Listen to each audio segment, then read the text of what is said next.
গুৱাহাটীৰ বহুত মানুহে ঝুমুৰ চাব বিচাৰে আমি যেহেতু লিমিটেড পাস সেইকাৰণে শংকৰদেৱ কলাক্ষেত্ৰ আৰু ডাইৰেক্টৰ কালচাৰেল এফেয়াৰ্স আৰু সৰু সজাই তিনিটা ভেনুত আজিৰ পৰা আমি ইচ্ছুক লোকক যোনে চাব খোজে আমি পাস দিম কিন্তু 23 তাৰিখে আমি এটা ফুল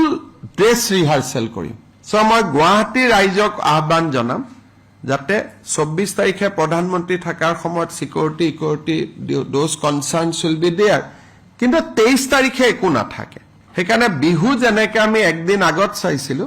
তো 23 তাৰিখে আমি ঝুমুৰটো ফাইনেল ড্ৰেছ ৰিহাৰ্সেলটো আমি 23 তাৰিখে চাব পাৰিম আপোনালোকৰ জৰিয়তে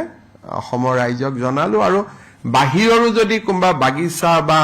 জেনাৰেল সংস্কৃতি প্ৰেমী মানুহ আহিব খোজে So 23 তাৰিখ is a good opportunity. The 23 তাৰিখে আমাৰ কোনো পাছৰ কথা নাই. Everybody can come and everybody can enjoy the Jhumur নৃত্য সকলোৱে চাব পাৰে.